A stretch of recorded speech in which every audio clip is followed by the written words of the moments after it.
नमस्कार मेरे सभी हम सफ़र साथियों, बुजुर्गों, नौजवानों, खासकर नौजवानों। आज का जल्दी में मैं आपके सामने अपने विचार रखने आ गया हूँ। अभी 2 दिन पहले हमने एक ज़रूरत पड़ी थी। एक बड़ा ज्वलंत मुद्दा था और देश में एक बहुत बड़ी हकीकत का एक दिन हुआ था, जिसे हमें समझने और उसके पक्ष देखने का मौका मिला। तो उस पर वीडियो भी बनाई और आपके सामने विचार भी रखे। अब हम आज देश में एक बनाया जा रहा है नेशनल वोटर्स डे, कि जो भी बच्चे जनवरी 2024 तक 18 साल के हो गए हैं, जब से इलेक्शन हुई है, तो वो उस वक़्त वोटर्स नहीं थे। अब उनकी 18 साल अगर उम्र हो गई है तो उन सब के वोटर बनने चाहिए।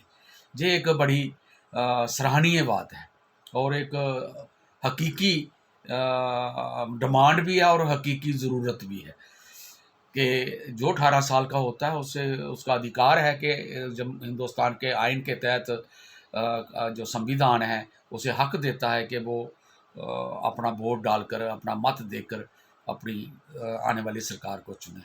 लेकिन इसमें मैं आपको एक बात कहना चाहूँगा कि मैं इंग्लिश में एक 4 लाइनें बोलूँगा। We can not solve our problem with the same thinking we used when we created them. मतलब कि हम अपने समस्याओं को या अपने नए प्लानिंग को कामयाब नहीं कर सकते, या हम उसकी वक्त की प्रॉब्लमों या समस्याओं को हल नहीं कर सकते, या नई चीज़ें हम इंट्रोड्यूस नहीं कर सकते जब तक हम उस वक्त की सच्चाइयों को ना समझें।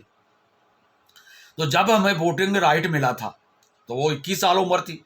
सच्चाई बदली तो उसे 18 साल उम्र की कर दिया गया। अब सच्चाई ये कह रही है कि क्या वाकया जिस तरीके से वोट बनाने का तरीकाकार है, या जिस तरीके से वोट बन रहे हैं, या जिस तरीके से डिलिमिटेशन हो रही है, जिस तरीके से उसको वोट पान डालने का उसको उसके साथ सलूक किया जा रहा है, क्या वो भी हमें सुधारना चाहिए?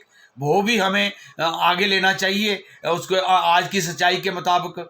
आज सच्चाई ये कह रही है, खासकर पूरे हिंदुस्तान के साथ ही, हाँ हम भी हैं, हम हिंदुस्तान के जम्मू कश्मीर के निवासी होने के नाते हमें अफसोस ये है कि जो नेशनल प्रोग्राम बनता है वो हम पर से भी करवाया जाता है और हमें करना भी है, क्योंकि राष्ट्र एक है तो राष्ट्र में रहते हुए हमें करना भी है।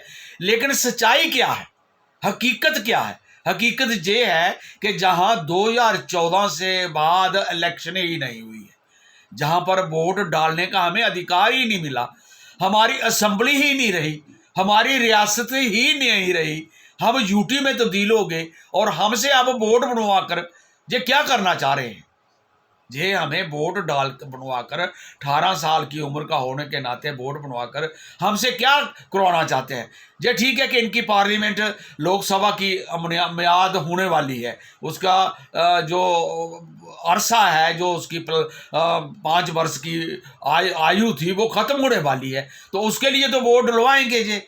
लेकिन हमारे जो वोट है, जो हमें लोकतंत्र मिला था, जो हमारे लिए लोकतंत्र था, जिसके लिए हमें वोट डालने चाहिए, जिसलिए हमारे नौजवान 10 सालों में जितने बड़े हुए हैं, 2014 के बाद जितने लोग बड़े हुए हैं, उनके वोट डलवाने के लिए हमें असेंबली चाहिए।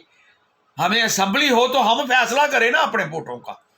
वोट बनवा तो लेंगे, स्टाफ आएगा, बनवा लेंगे और बनाकर हमें पर्ची भी दे देंगे और हमें जाकर कह देंगे कि फलानी जगह वोट भी डाल दो, और हमारे दोस्त डालेंगे भी, हम भी डालेंगे, लोग भी डालेंगे। लेकिन क्या हम उस प्रक्रिया से लाभान्वित हैं? क्या हम डेमोक्रेसी में जी रहे हैं? क्या हमें डेमोक्रेसी मिली हुई है? 5 अगस्त 2019 के बाद हमारी रियासत का नक्शा बदल दिया, हमारी शक्ल बदल दी, एक रियासत के 2 हिस्से कर दिए और आज तक यूटी के तहत जितने नए ऑर्डर्स हो रहे हैं, जितने नए पॉलिसीज लाई जा रही हैं, जितने नए रोज हुक्मनामे आ रहे हैं, उसके तहत क्या हम वोट बनवाकर अपनी वो अधिकार ले पाएंगे? इसलिए हमारा तो एमपी तो पिछले 10 सालों से है ही है, 2 बार चुने गए हैं, हमारे एमपी तो चुने गए हैं और उन एमपीओ ने क्या किया, हमारी क्या आवाज उठाई। इसलिए मैं ज़्यादा ना कहते हुए इस बात का नौजवानों को मैं सिर्फ एक आह्वान करना चाहता हूँ कि वो वोट बनाएं। 18 साल की जिसकी भी आयु हुई है वो वोट अपना बनवाएं, लेकिन साथ ही वोट डालने के लिए जमहूरियत, लोकतांत्रिक व्यवस्था भी जम्मू कश्मीर में लाने के लिए मांग उठाएं कि हमारी डेमोक्रेसी बहाल की जाए, हमें ज़मीनों के अधिकार दिए जाएं, हमें नौकरियों के अधिकार दिए जाएं, या हमें जितने भी हमारा व्यापार है वो हमारे लोगों के हाथ में कैसे रहे, चाहे वो बजरी का है, चाहे रेते का है, चाहे किसी बड़े कारखाने का है, छोटे का है, मॉल का है, जो भी हमें तरक्की करनी है वो हमें करनी चाहिए ना। हमें, हमारी वोटर जो हमारे बनेंगे, रियासत के रहने वाले जो बनेंगे, उनके लिए होना चाहिए, आवाज़ उस तरफ बढ़नी चाहिए। हमें एक तरफा नहीं चलना चाहिए। हमारे नौजवानों से मेरी अपील है कि हम एक तरफा मत हो जाए। एक तरफा होने से हमारा रास्ता नहीं खुलेगा। हमारी जमहूरियत, हमारी लोकतांत्रिक जो हमारे इंस्टीट्यूशंस हैं, हमारे डेमोक्रेटिक इंस्टीट्यूशंस हैं, जो कहा जाता है कि public is above than the laws of land, public determine the future of society. बाकी पीपल जो है वो सब से ऊपर है।